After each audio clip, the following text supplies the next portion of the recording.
Why, hello there, and welcome to this video. We are going to be talking about cringe today. Today is going to be a bit of a broader discussion. I'm not talking about any specific news stories. I'm sure some of you will be excited to hear that. I know I've been covering news stories lately, and I feel like I've been focusing too much on that. And I want to do more like opinion pieces. Like I want to talk about things from more of like a broad perspective, like the trans rights movement as a whole, all that stuff. I want to try to give like more opinions and talk about that stuff from a broader perspective, because I feel like honestly, right now, it's not very helpful to just cover the depressing news that's coming out every single day. Like it's just a slog, and it makes me feel bad, it makes you feel bad, and I don't want to make people feel bad constantly. I feel like it's probably better to just talk about things that will be useful for everybody. So yeah, we're talking about cringe today, and I just wanted to frame this entire conversation by saying that like every single person who's watching this video has done something cringe. I've done something cringe. You've done something cringe. Yes, you. I'm talking about you. You have done something cringe before, and I know exactly what it is. You cannot hide your thoughts from me. I'm just kidding. You can definitely hide your thoughts from me. And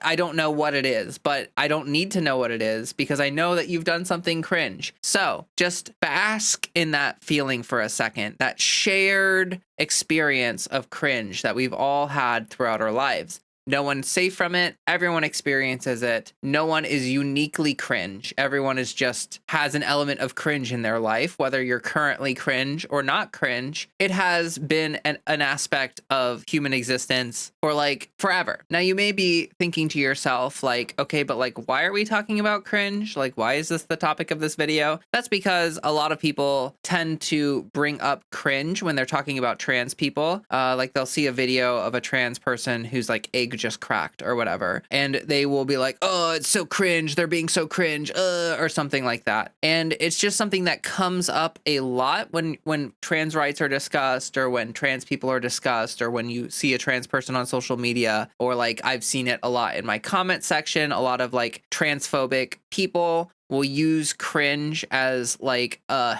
hammer to beat trans people with. They'll be like, oh, you're so cringe, as if it's like an insult when it's literally just a shared experience that all humans have had. But yeah, that's why we're talking about it today. I have a lot of thoughts about cringe and this topic in general. And so like I've got some bullet points here. Like this is gonna be a lot of rambling. And I said that I was rambling in my last video, and all of you were like, please ramble more. Do more of that. So you will be pleasantly surprised to find out that 100% of this video is me rambling. Okay, so first of all, we're just going to talk about like what cringe is. So cringe is essentially a natural byproduct of breaking social norms or like self-exploration or discovery. So what that means is that like cringe is when you do something that people kind of feel like maybe you shouldn't do, or like you're too old to do, or it just when you're breaking a social norm. A lot of people will interpret that as doing something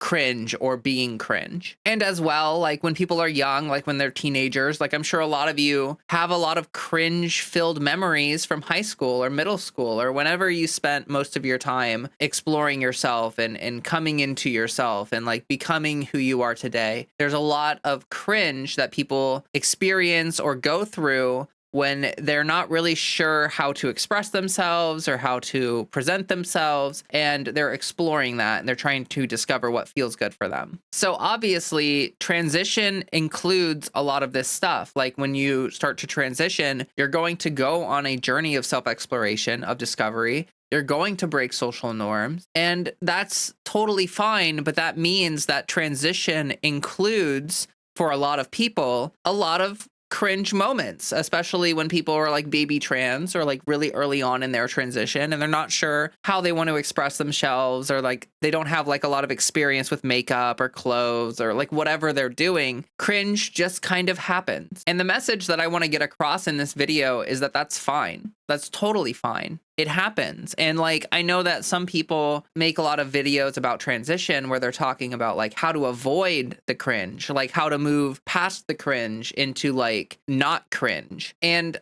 I understand the good-natured, the well-intentions there. Like, I understand that there's like no one's trying to like be a jerk about it. Like, they're just trying to say like, hey, you know, like maybe learn a little bit more about styling or makeup before you like, you know, go out presenting a certain way, because like if you take selfies and you post those online, like those are there forever. Like, congratulations. But like, I really feel like we should normalize like cringe being okay. Like, it's totally fine for like a trans femme whose egg just cracked. It's totally fine for them to wear the striped thigh highs. It's totally fine for them to wear some like super absurdly colorful outfit, or like wear a bunch of pink, or do like a bunch of makeup or whatever. Like, there's nothing wrong with that. Like, that is just a natural part of the transition experience. And so by like encouraging people to avoid that, or warning people to avoid that, I feel like you're actually just kind of like kneecapping people's ability to explore and discover what feels good for them. And so I just like that's sort of like the initial aspect of that, is that if someone is telling you that you should try your hardest not to be cringe, like,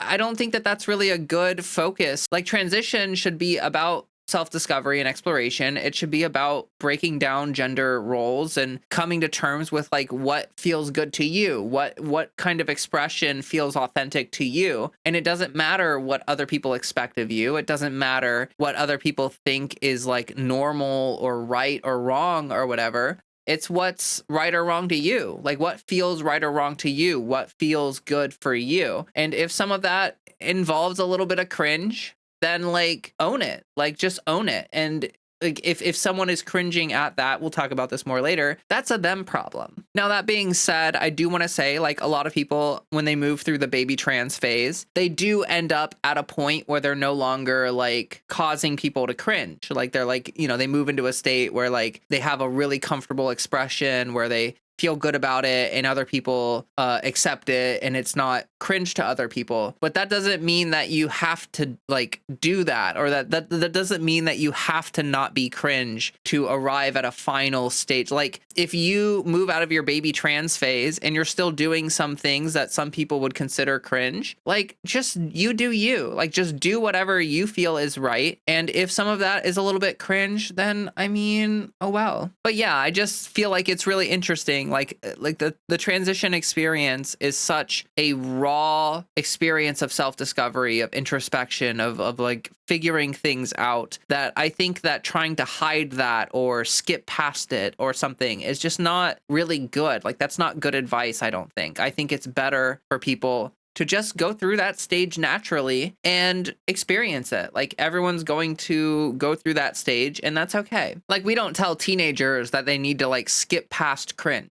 You know what I mean? Like, a lot of young people are naturally very like cringy and weird and like do things that are just like not normal or break social norms or whatever. And that's fine. Like, I don't think that really should be like demonized or something that people look down on. So my next point that I wanted to mention was that there are a lot of neurodivergent people that can come off as cringe when expressing naturally. So it forces people to mask when you expect people to not be cringe. What I mean by this is that like some people who are on the spectrum, like maybe they have a stim or something, like they have a physical stim where they like tap on something, or they play with like a fidget toy, or like have a little fidget something, or they speak in a tone that other people don't speak in or something. A lot of that kind of stuff can come off to other people as being cringe. And I think that like telling people that you shouldn't be cringe or that you should avoid being cringe kind of forces a lot of neurodivergent people to put a lot of energy into masking specific things that they do that can be interpreted as cringe by someone else. Because again, being cringe is often just like straying from social norms. So if you're on the spectrum or whatever, and you do something that isn't considered quote unquote normal, a lot of people can interpret that as cringe. And I think that as long as you're expressing authentically, that should be okay. Like, that's not really your problem, and it shouldn't be made your problem if other people are reacting weirdly to you being yourself. Like, this is a bullet point that I have later on, but just to bring it up now, like, if harm is not being done, then who cares? Like, if you're not being hurt, like by someone being a little bit cringe or just being a little like different than you, then why does that matter? Like that does not matter at all. And so like it's just something to come back to. Like if you see someone wearing an outfit that you think doesn't fit their age or whatever it is, then like are they hurting you? Are they doing something that is like harmful to you or your life? No. Then like don't care about like why do you care about it? Like you just care about it because you're essentially social policing, which we're going to get into now actually. There's a couple aspects of social policing that I want to talk about, but one of the big things is within the community, like within the trans community, there are people that have this sort of like toxic expectation to avoid cringe and be like a good trans person. Now, I'm not talking about the people I talked about earlier. Earlier, I mentioned some like creators or some people who sort of like say like, hey, you know, maybe be careful about what kind of photos you're posting while you're like in your baby trans phase. Like that's just advice. And I'm not saying that like I disagree with that advice. I think people should like embrace that stage of their transition because it's just a part of transition. But I'm talking specifically here about the people who are like trying to appease the bigots. So a lot of people, like I get this in my comments all the time. There are a lot of bigots who will say things like, if you just like acted normal or if you just like weren't weird, then like maybe things would work out. Like if you weren't like all dyeing your hair blue and using Zer pronouns, and like if you weren't doing all this stuff, then maybe you would be accepted. But like they'll say things like the trans movement has gone too far, or like you've gone too far. And what really this is, it's bigots just expecting you to not be trans. Like they're expecting you to be a cis heteronormative individual. And because you're not, they interpret that as you being cringe. Appeasing bigots is really dumb. Like it is not our job to like appease people who naturally or like as they are, like don't like us. Like if you give them an inch, they're going to want a mile. So like what I mean by this is that like let's say, you know, we all as a whole, as a trans rights movement, decide like, yeah, you need to avoid being cringe at all costs to not offend the cis people, to not offend people that are cis heteronormative or whatever. What's going to end up happening is you're going to like reach a point where they're like, okay, but just like stop being trans. Like that's cringe. Can you just stop being trans? Like, why can't you stopped doing all these other things for us. Why can't you just stop being trans? And I think that's the thing is like a lot of these bigots, you're not going to appease them. It's like being a pick me, right? Like maybe you're one of the good ones, but they still hate that you're trans. And so like maybe you're Blair White and you think that you are not cringe, which is funny because I think that she kind of is cringe, but not in the cringe that I'm using. Like I think she's cringe in the sense that she's just like a bad person. And I see people like that and I'm like, ugh. Like, I would hate to be like building up that much bad karmic debt, but you know, she can do herself or whatever. Like she can be herself or whatever. And I'm just going to try to not pay her much mind. But essentially, like she does this kind of thing a lot where she's like, oh, don't go into the bathroom unless you are like 100% passing and blah, blah, blah, blah, blah. Well, like that's not going to really appease people or work because like there are a lot of cis people who don't pass. So you're just like perpetuating really toxic beauty standards and all this other stuff. And it's just not helpful. Like it's not actually doing anything helpful for the movement. You're just putting people down and you're just making people feel bad for not appeasing bigots that like these people don't want to accept us. Like they're determined to make us feel bad and make us regret living our lives authentically. And so like, why would you move a muscle? Why would you dedicate literally any energy to trying to appease these people? It doesn't make any sense to me. And the other aspect of social policing is that it like hurts everybody. It encourages like a really bad environment where like, I don't know if anyone has ever experienced this. I've experienced it in workplaces before, but like in places where there's a lot of social policing, people tend to be really like backstabby or gossipy or like just like really two-faced, you know, where like someone is behaving however they want to behave or being themselves. And then they walk away and everyone's like, oh, did you see how they did? Oh, did you see how they acted right there? Like that was some cringe. And the worst thing about that is that these people, like you may think you're one of the good ones. You may think that you're not cringe, but then you walk away after shit talking someone else and everyone's shit talking you. And so it creates this really toxic environment where like you have no idea what people think about you. And people are just like saying whatever they want about people. And it's just really unhealthy. So like social policing in general, I just think is a really bad thing. Like you should not be doing that to other people because you should be worrying about yourself. And that is the next bullet point, is that like you need to kill the part of you that cringes, not kill the cringe. Like it's not someone else's problem if you're cringing, if you get secondhand embarrassment. That is not their problem. That's your problem. You should be worried about the fact that you care so deeply about what someone else is doing when it has no effect on your life and does not matter at all. Like that is a huge waste of energy. That's a huge waste of time. And maybe if you spend enough time introspecting and looking in on yourself, you will realize that there are certain aspects of your personality that may come across as cringe that you are forcing down and hiding so that you like out of shame and guilt and all these other horrible feelings that you're living with. Or maybe you find out that like you grow up a little bit and suddenly the cringe and like the secondhand embarrassment is gone. Like you're not worried about people like that anymore because it doesn't matter to you because you have bigger, more important things to worry about. So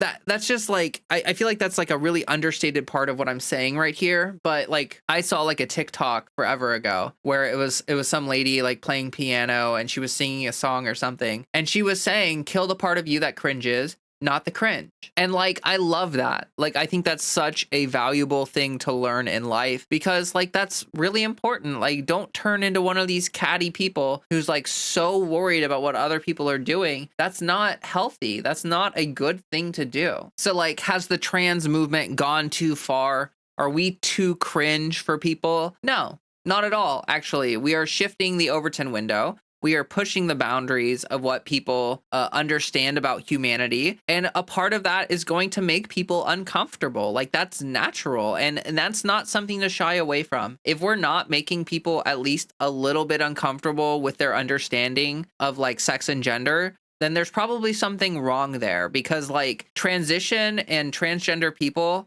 should be an eye-opening experience for cis-normative individuals. Like anyone who's just born and raised cis heteronormative, whatever, when they learn about trans people, it should be almost a little bit of an uncomfortable experience for them where they're like, what? Wait, what? And then they learn and they grow and they come to understand and then they accept. And I think that is not like them having a moment of like, what? Like cringe, what? And then like moving past that is a natural part of the cycle. And yes, some people get trapped there. Some people get trapped in this mindset of like, oh, trans people are so cringe. Like, oh, they're killing the movement because they're so cringe. But that's just because they have an inability to develop past that point. Like they've stagnated, they've plateaued, like they're not pushing forward on their journey of self-development. And that's a them problem, not an us problem. Like over the course of time, people will view trans people as less and less cringe as we are more and more normalized. And we're not going to get there by hiding. Like stealthing and passing perfectly and doing all that stuff is not going to get us to a point of like real acceptance of trans people. There have been trans people throughout history that have lived stealth lives. And like, I'm not like no shade at all. Like you're allowed to do whatever makes you feel safe, but living stealth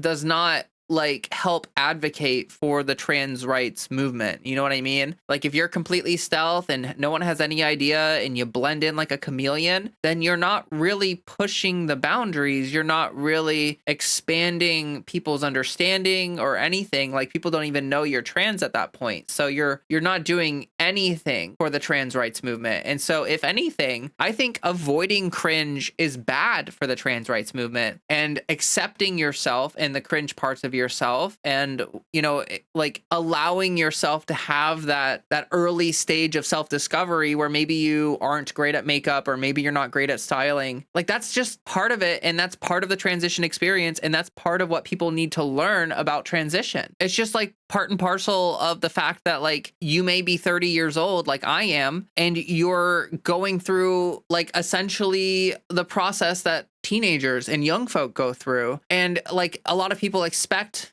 older people, like people that are 30, 40, 50, whatever, to be past that. They expect you to have all your stuff figured out. They expect you to be like very like congruent with society and norms and all that stuff. But, you know, like it's never too late to explore yourself, and it's never too late to try new things, and it's never too late to be cringe and accept that about yourself, that you're being a little cringe. Like that's totally fine. It's totally fine. And to all the people in the trans community, like I know that, you know, some of you probably watch my channel. If you find yourself being that judgmental of other people and what they are doing and how they are transitioning and how they're presenting themselves and the stuff that they're sharing on social media, like maybe you need to stop and assess yourself for a second and think about like, why am I so worried about this? Like, why am I so worried about other people passing? Why am I so worried about other people, quote unquote, doing it right? Like that should not be your concern. Your concern should be advocating for their rights no matter what, no matter whether they live life like you do or not. And if you want to live yourself like life like that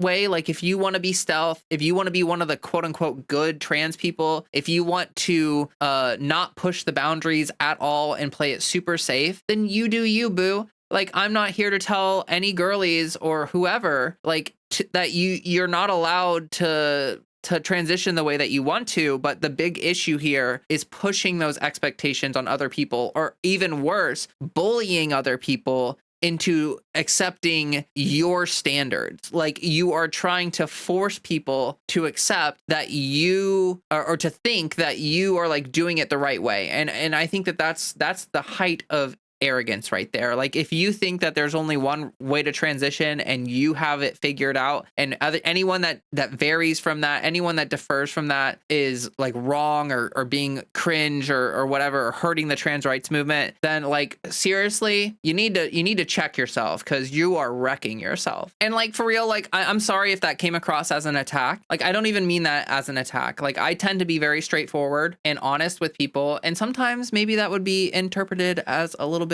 cringe. But I just want to be like real honest with you that like, you know, no one's perfect, and I've been there before. I used to be extremely judgmental, and that's actually part of the reason why it took me so long to transition.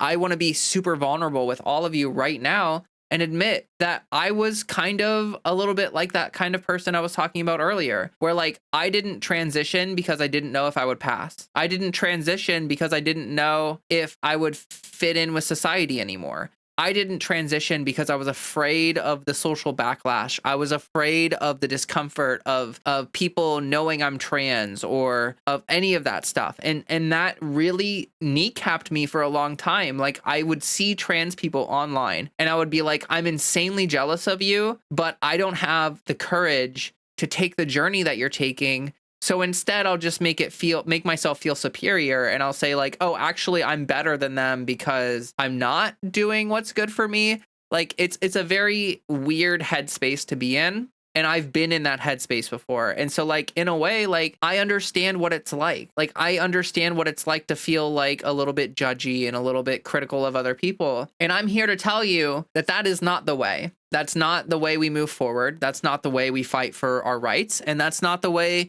that you're going to embark on a journey of self-discovery that leads to you feeling fulfilled and happy with who you are and where you're going in life. So like, don't take it as an attack, take it as a warning from someone who used to be extremely judgmental of other people, that like, you're not moving in a good direction if that's the way you feel about other people. Like you need to worry about yourself, move through your journey, try to empathize with other people, try to hold space for other people, and try not to be so critical of what other people are doing, because you should be critical of yourself, of what you're doing, of where you're going. Real quick, I just wanted to show a little Freddie Cam. Look at the little guy. Oh, he's so cute. He's such a cute little baby boy. Yes, he is. Look at the cute little guy. Oh, He's so sleepy. Look at him sleeping. Okay. And now we're back from the Freddy break. And that was pretty much, I mean, those were all the bullet points I wanted to talk about. I know I said the word cringe at least 7,000 times, which in and of itself is probably cringe. But here's the thing. I don't care. I just don't care. So I made a video. I'm happy with it. I enjoyed thoroughly talking about this because it's something that comes up a lot, especially online when you're making content like I do, and people say things like, oh, you're being cringe, or they talk about other people who they think are cringe or whatever. And it's just not productive. Like, it's really just not productive. So I wanted to sort of lay a take out there, a nice hot take for everyone to digest. And I'm sure that some people are going to watch this video and disagree with me like vehemently. And I'm just going to say they're wrong. Like, I'm going to play the confidence card here because I've lived life and I have experience with life. And I know for a fact that being really judgmental is not like, it's not a good move. Like, it's not going to lead you to a place of happiness and joy and self-fulfillment. So, just take it from me, a little wisdom imparted onto you. Hopefully you won't fall into the same trap I did, where caring about what other people think, like, led you, or caring about social norms led you to putting off a personal journey that you needed to go on for very many years. Like, I delayed my transition probably by about 10 years because of that. And that's not great. That does not feel very good to me. That, like, I could have transitioned when I was 20, but instead I was too worried about what other people thought. And so here I am at 30, finally, living my truth and living my like life. But I hope that this topic was enjoyable for you all to listen to. Like, I hope this kind of stuff is enjoyable. I know that in the past I've made videos like this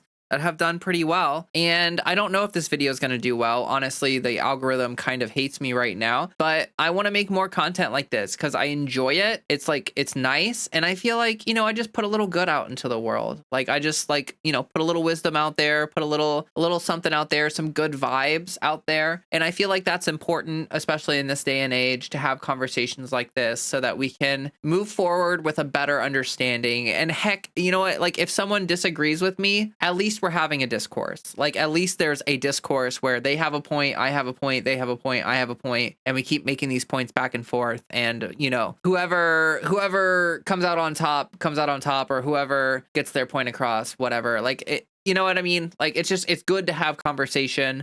I see a lot of people on the other side of this issue where they're like, ugh, cringe, don't be cringe. Ugh. And it's like, no, be cringe, own it. Like, accept that part of yourself. Who cares, right? Like, who cares? And like, it's not like, we could get into the fact that, like, what is cringe changes dramatically over time. So, like, things that people thought were cringe in the 90s, it's different than today. Like, it's like, it's not like, there's no standard to, like, hold yourself to. Like, it's not standing on, like, if you want to avoid cringe, you're not standing on solid ground, because what is cringe changes over time. So, like, maybe you think you're going to avoid the ire of judgmental people, but those, like, standards that they have are going to change, and then you're going to have to change. And do you want to be at the whim of a bunch of people who, like, absolutely do not care about you and pretty much just exist to make you feel bad about yourself? I don't know about that. But anyway, that's the topic for today. That's what I wanted to talk about. It's been something that has been on my mind lately because it is something that comes up a lot. I've interacted with a lot of people in our community, in the trans community, LGBTQ community, whatever. And I have come across this kind of person quite frequently. Like, I hate to say it, but especially on Reddit, there are a lot of people who are extremely judgmental of other people, and they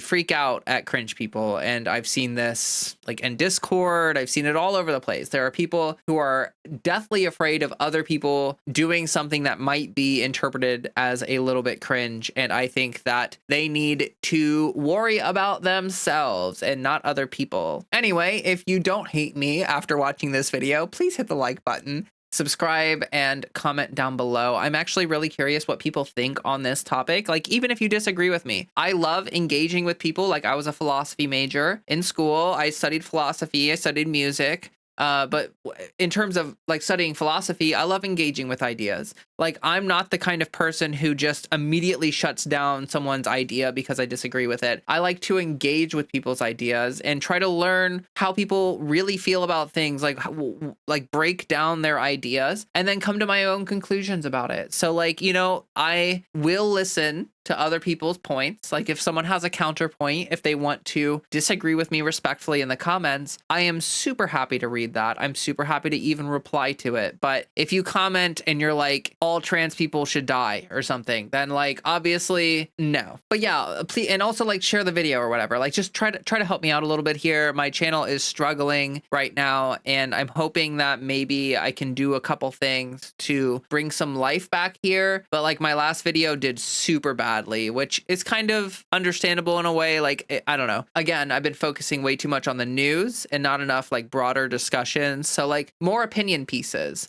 More stuff like this is, I think, the direction I should move in. That being said, like I will still cover like big events that happen. I'll still cover stuff like that, but I'm not a journalist. Like I'm not here to report on things. Like if you want to follow the news and follow like every story and everything, then follow other sources. Like follow the Majority Report. Follow the Humanist Report. Follow Rational National, if I can speak. Follow Secular Talk. And if you want specific news about like trans rights and stuff, Erin in the Morning. She's amazing. Erin Reed, Erin in the Morning. I will say it over and over and over again. She is a wonderful source for information. And if you follow her, you will definitely not be uninformed. You will be very informed, which can be a very painful experience in today's world. But I do think that it's important to be informed. Just make sure you're taking care of yourself. Like if you need to follow news that's just local to you, things that affect you in your life, and kind of, put some blinders on to some of the other horrible stuff that's happening in the world, like I will not blame you for that. Like we all need to manage our mental health in whatever way works for us. And, like you're not going to be able to effectively resist what's going on in our society right now if you are miserable and you hate your life and you hate everything and you hate everybody. Like that's just not going to help you move in a positive direction. So I definitely recommend taking care of yourself, making sure that you are valuing self-care, that you're doing what you can to help yourself get through these hard times. And just keep in mind that like trans joy or queer joy or whatever kind of joy is resistance. Like we are facing a hateful movement full of unhappy, bigoted, horrible people who want everyone to be miserable. And if you are living an authentic, free, happy life, then you are resisting. That is resistance. And so embrace that. Bring more of that into the world. That's what we need right now. Okay, and so you should be seeing Patreon people popping up on the screen right now. I have a Patreon, which the link will be in the description of the video. I have a link tree. So you click, you open the description, you scroll down, you'll see a little bit of a link tree right there. You click it, it pops open, and like all of my socials are there, my Patreon is there, and my Discord is there. So like as these Patreon people are popping up, let me just quickly plug my Discord. We have a wonderful Discord server full of wonderful people who like to support each other and help each other through, the hard times that we're experiencing. So if you feel like you need a little bit of a support network, some friendly people who are going to be there for you, rain or shine, it's a great place to be. Honestly, I'm really proud of the Discord server. I'm proud of my mod team. I think that they do a wonderful job handling everything with empathy and respect and trying to do what's like right for the server, not what they want done. Like, I think that really like my mod team has the best interests of the server at heart, which is really wonderful to see. Cause sometimes doing something like that, it's not easy to make those hard decisions. Like, it's just not easy to do that kind of thing. So big shout out to everyone who helps make my Discord possible, who puts energy and time into that. I really appreciate you all a bunch. And if you want to join in on the fun and get in there, people share pictures, we've got voice chats, we've got all sorts of stuff. People are constantly in there supporting each other and having good conversations. It's a wonderful time. It's a wonderful time. So don't be afraid to jump in there. That's all I'll say about the Discord. Now I want to shout out my super supporters specifically. I have a top tier on Patreon, and these are all the people who support me on that top tier. So thank you all so incredibly much for what you're doing for my channel. I could not be here doing this without your help, and you're helping me grow my channel.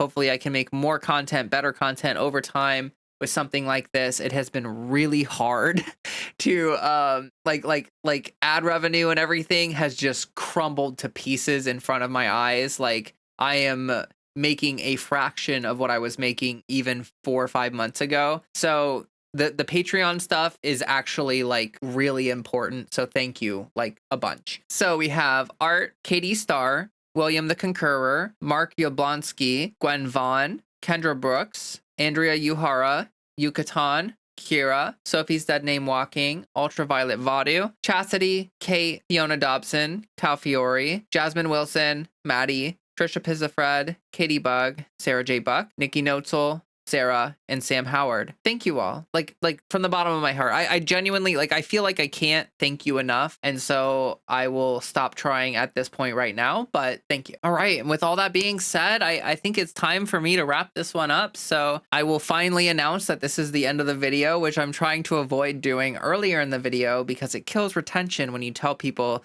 like, hey, the video's almost over. They're just like, oh, I guess I'll just click off. So now it's actually going to be the end of the video. And I'm telling you because it's the end of the video. So I don't care if you stick around or not. But if you do stick around, you will get to hear me request that you do a little something. And that little something is that you find some water and drink it.